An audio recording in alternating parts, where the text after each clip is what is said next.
Assalamu alaikum wa rahmatullahi wa barakatuhu. My beloved brothers and sisters, inshallah ta'ala, today we are going to do the second lesson from the Madinah book series from book 1, inshallah ta'ala, Ad-Darsu Al-Thani bi-idhnillahi ta'ala. If you haven't already seen the first lesson, inshallah ta'ala, you can find the video perhaps somewhere around this video, or you can click on the Arabic Code YouTube channel and you'll find it in a playlist bi-idhnillahi ta'ala. But today we're now going to take the second lesson, insha'Allah ta'ala. In our first lesson, what we really discussed was the usage of the word hadha, okay? And we spoke about the word hadha and what it basically means. And the word hadha means this, okay? It means this. It's a word which is used as a ishara to indicate, to point towards something. And we use the word hadha in context of questions, okay? And so we use words like man hadha, ma hadha, ahadha, okay? And that's what we did in the first lesson, okay, to ask those particular questions. And today, inshallah ta'ala, we're now going to carry on by using another word, which is also a word which is used for ishara, to indicate or to point towards something. However, it's a little bit different, and we're going to explain some of those differences, inshallah ta'ala. And so let's begin by looking at this, which says Ad-Darsu Al-Thani. Ad-Darsu Al-Thani. Okay, and so just so we can write this clearly here, we have the word Ad-Darsu, okay, الثاني. الدرس الثاني, and then we have here the word ذلك, okay, and this is obviously the number 2, the numerical form of the word of the number 2. So الدرس الثاني means the second lesson, okay, and this time we're going to look at the word ذلك. Now I mentioned to you that we have the word هذا. Okay, so the word hadha is a word which we call is a ism. It's a ismul ishara. Okay, so we have the word here. We'll write it down over here. The word hadha. Okay, and we said hadha means this. Now we have the word dhalika here, which is used in the same manner. But the way we kind of translate it is we say dhalika means that. And so you might be asking yourself, okay, hadha means this and dhalika means that. So when you want to say that table or that chair, that's how the word dhalika will come about. And then hadha would be more so like this pen or this table or this chair. And so there's obviously some sort of difference between these two words. What is the difference? The difference is that the word hadha, okay, the first one here, this, is generally speaking used when you're going to refer to something which is far away, which is nearby, something which is close by. So let's just say in front of me, I had this pen, okay, and I have this book, okay. So this pen and this book is near to me, it's close by. So what I would say is هذا قلم and هذا كتاب. هذا قلم, هذا كتاب. Now let's say if the pen was close to me, but the book was further away. Okay, it was further away. I would say هذا قلم, and then for this one I would say ذلك كتاب, because it's further away from me. So the word هذا would be used for, it's يعني a ishara للقريب. It's a indicating word for something that is close and nearby. But then ذلك is used for something which is further away. Okay, it's a ishara للبعيد for something which is further away. So let's switch the order. Let's say that the book was near me and the pen was further away. Okay, I would say هذا كتاب, this is a book. وذلك قلم, and that is the pen. Okay, and so that is how the usage of these two different words are. So hadha is used for something which is nearby, and dhalika which is used for something which is further away. And you find that Allah subhanahu wa ta'ala, He will use these two words in the Quran. For example, in Surah Al-Baqarah, Allah tabarak wa ta'ala at the beginning, what did He say? He said, Alif Lam Mim, ذَلِكَ الْكِتَابِ. That is the book. That is the book. And now because the word ذَلِكَ has the meaning of something which is further away, scholars of tafsir and balagha, they looked at, what would this meaning in what is the intended meaning of Allah subhanahu wa ta'ala in this verse with the usage of the word ذَلِكَ. Okay, because there are some places in the Quran where Allah subhanahu wa ta'ala would refer to the Quran, but He would say هذا القرآن, إن هذا القرآن, for example.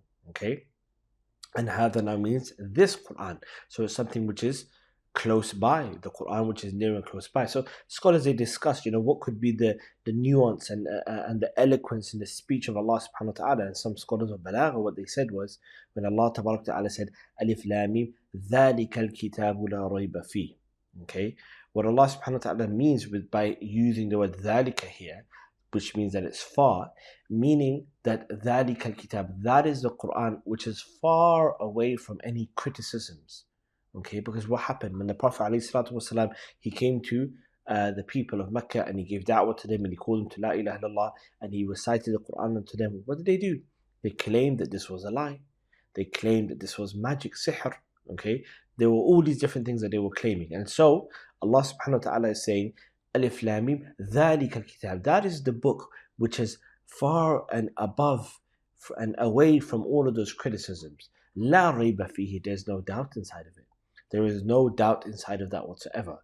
And so then in another perspective from another ayah, they said that, for example, when Allah tabarak ta'ala says, Inna hadha al-Qur'ana yahdi lillati hiya aqwam, the usage of the word hadha here, that this is the Quran that guides, is the use of the word hadha, which means something which is qareeb, right? Something which is near, meaning that this is the Quran, the one that is inside of your heart, so close to you. It's inside of your qalb. Why? Because where does the Quran go? Where does the Quran settle? When a person takes in the Quran, where does it go? It goes inside of your qalb, your heart. Inside of your heart. So Allah subhanahu wa ta'ala is saying, Inna hadha al-Quran, this Quran that's inside of your qalb, so close to you, okay? Yahdi lillati hiya aqwam. And so you find these nuances that some of the scholars of Balagha, they like to speak about and try to come to some sort of understanding. The views on this issue slightly differ. Some of the scholars, they said no, the usage of the word dhalik and hada in the Quran are just like synonyms in a sense. But that is again something that when you study tafsir al-Quran and you learn the ulum al-Arabiya into more details and the different sizes, then you can go into that inshallah ta'ala. But for now, in general usage, in general conversation, when we use the word hada, we use it for something which is nearby, and dhalika, which is something further away. Okay, and so let's look at some examples here that we have in some of these sentences. So remember, we have the word ma here. Okay, and the word ma, we spoke about this. This is what? This is a correction from my end because somebody pointed this out. I referred to the word ma. Okay, in the previous lesson, I called it a harful istifham, but I think somebody or a brother or a sister commented and corrected and said it is actually referred to as ismul istifham. So jazahullahu khaira for that correction. So the word ma here, okay, ma, what does it mean? It means what? Okay, what? So a question is being asked here. And remember, I mentioned this, I think I should have mentioned it in the previous lesson, that the word ma, when you use it in a question form, you're generally speaking using for something which is a ghayru aqil, okay? Which is something which doesn't have any sort of intellect. So if you're referring to a human being, you wouldn't use the word ma to ask about who this person is. You would say man hadha or man dhalika. But when you're talking about anything else that is, an object or a thing, whatever it may be, but it doesn't have intellect, even animals, okay, you wouldn't use the word man for them. You would use the word ma when you're asking about it, okay. And so we have a picture here to kind of correlate between the sentences, right?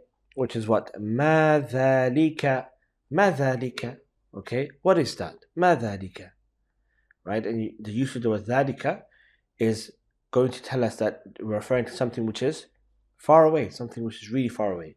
And so ذَلِكَ نَجْمٌ, ذَلِكَ نَجْمٌ. What does the word najm mean? Najmun, it means a star. Okay, so ما ذلك, right? ما ذلك, ذلك نجم, ذلك نجم. Good. Okay, here's another example. هذا مسجد وذلك بيت. Now look at the example. هذا مسجد. ما معنى هذا مسجد? Meaning this is a masjid. The word هذا is used, so it's the one that's closest to us. وذلك بيت. And that is a bait. What's bait? Bait means house. So the bait is further away in comparison to the masjid. So هذا مسجد وذلك بيت. Okay, هذا مسجد وذلك بيت. So the usage of the words are very similar. Okay, the same way you use هذا, you can use ذلك. I mean that, with the word form. So you say هذا and you mention the thing that you're talking about, or ذلك and you mention the thing after that. And the only difference would be if you want to refer to something which is further away, use ذلك. Something which is closer to you, you use the word هذا. Here we have something new, which I'm not sure if we did take it previously, but it's the usage of the word wa. And the wow here, it just means and. Okay, it just means and. هذا مسجد وذلك بيت. This is a house, and this is a masjid, and that is a house. That is a house. Okay, let's try this one. Let's try this. هذا حصان وذلك حمار. هذا حصان وذلك حمار. So we took some of these words previously. هذا حصان. ما معنى حصان? Say horse. هذا حصان. هذا يعني هذا حصان وذلك حمار. وذلك حمار. حمار is it's a donkey, right? So we have a horse, and then we have a donkey. Okay, هذا حصان وذلك حمار. هذا حصان وذلك حمار. Good. Okay, now we're going to use another word for questioning. We're going to use hamzatul istifham. Okay, hamza to al-istifham. Okay, which is just little hamza here, which is also used for asking questions. We took this in the previous lesson, and so here it is أذلك كلب. Okay, أذلك كلب. The word kalb, what does it mean? A kalb is it's a dog. Okay, it's a dog. أذلك كلب. أذلك كلب. Is that a dog? Is that a dog? لا. Remember, I said to you that when you use the harf al-istifham, either the hamza and the hal, okay, you can respond by saying na'am or la, yes or no. So this is a question. أذلك كلب؟ لا. ذلك قط. لا. That, ذلك is a قط. What's a قط? It's a cat. أذلك كلب؟ لا. ذلك قط. Is that a dog? No, that is a cat. Okay, that is a cat. Good. Here we have another one. ما ذلك؟ ما ذلك؟ ذلك سرير. ذلك سرير. ذلك سرير. سرير. What's a sarir? It's a bed. So ما ذلك? ما ذلك? Again, we're using the word ma, because remember, a bed is not something which has intellect, so we can't use the word man. So ما ذلك? What is that? ما ذلك? What is that? ذلك سرير. That is a bed. That is a bed. So we're learning how to use the word ذلك just like the word هذا, and again with the same words for questioning, like أذلك, ما ذلك, Man ذلك. We're going to come to that as well, inshallah, man. Okay, let's go. Here we have a picture. What do we have here? We have somebody that's teaching a dars to students, and it seems that we have here somebody that's leading the salah. Okay, there's someone here. We call that person a imam. And so we have here the use of the word man. So remember, man is used when you're talking about people, things of intellect. So man هذا, man, okay, man هذا ومن ذلك. See, this is good now. Now you're asking about two different types of people, and one is close, one is further away. So you say man هذا for the one that's close, ومن ذلك, right? Man هذا ومن ذلك. What's the answer? هذا مدرس. هذا مدرس وذلك إمام. وذلك إمام. مدرس means a teacher, and then the word imam is a imam, somebody that leads the people in the salah. Okay, and imam. من هذا ومن ذلك. هذا مدرس وذلك إمام. وذلك إمام. Okay, وذلك إمام. Good. ما ذلك. So now we've changed. Before it was man, now it's ma. That means we're definitely not talking about a human being here. ما ذلك. ذلك حجر. ذلك حجر. ما ذلك. ذلك حجر. If you can tell by the picture, this is a rock. Okay, it's a rock or a stone. Okay, ما ذلك. What is that? ما ذلك. ذلك حجر. ذلك حجر. Good. هذا سكر وذلك لبن. هذا سكر وذلك لبن. هذا سكر. Here's the سكر. What's the سكر? سكر is sugar. Okay. هذا سكر. This is what? This is sugar. The word wa here, okay, which means and. هذا سكر وذلك لبن. This is لبن. Okay, this is لبن. And لبن here is milk. Is milk. Milk. هذا سكر وذلك لبن. Okay, so very simple. Okay, it's kind of really just playing off from the previous lesson. So as long as you got the previous lesson well, then the use of هذا ذلك is going to be quite simple for you. Okay, هذا ذلك, هذا ذلك, هذا ذلك. Okay, now here's a little exercise for you to do, and we'll do it together, but half of it we can do it together and the other half you do it yourself, which is you have to read it and then you have to write it. So you have to write out to practice your writing. Okay, so what I'll do is I'll do the harakat for you on it, and then you guys can write it out yourselves, inshallah ta'ala. So the first one here, number one, هذا سكر. هذا سكر وذلك لبن. So let's write it. هذا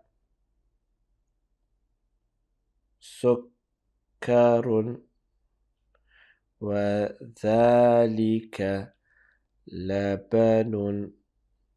Okay, هذا سكر وذلك لبن. Here's number two. من ذلك. من ذلك. ذلك إمام. ذلك إمام. So هذا سكر وذلك لبن. Okay, this is sugar and that is milk. من ذلك. Who is that? ذلك إمام. That is a imam. Okay, number three. أذلك قط. أذلك قط. لا. ذلك كلب. ذلك كلب. أذلك قط. أذلك قط.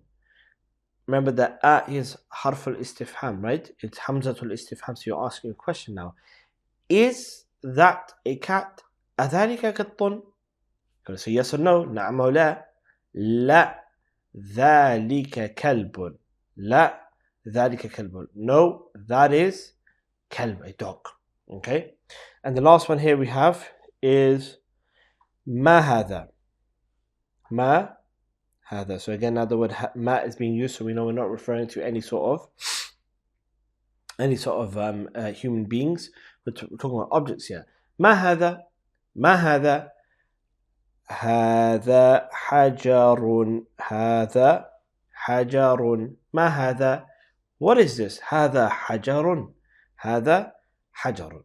Okay, so I want you to write it out, read it out loud as well, and try to write the translation next to it as well. And these are basically the new words that we've taken. Every other word has been familiar from the previous lesson, but we have the word imam, hajarun, sukkarun, labanun. So only 4 new words that you really have to memorize and just write them over and go through them bi'idhnillahi ta'ala, so you don't forget. That's it. It's a very simple lesson. Okay, we don't want to complicate these lessons, inshallah ta'ala. In this lesson, we literally just covered the usage of the word ذلك, as we did with the word هذا previously. I would advise you to memorize those words, inshallah ta'ala, and practice and try to make some sentences yourself, okay? By just saying, هذا something, or ذلك something, and then asking questions, من هذا, or أهذا something. Try to do the similar examples, inshallah ta'ala, just to get practice out of it, writing, and also speaking it out loud as well. You can stand in front of the mirror, talk to yourself, it's no problem. There's no better way to learn than to do that, bi'idhnillahi ta'ala. I hope you benefited from this lesson, and I'll see you in the next lesson, bi'idhnillahi ta'ala. May Allah bless you all. Barakallahu feekum, wa jazakumullahu khairan. Wassalamu alaikum wa rahmatullahi wa barakatuh.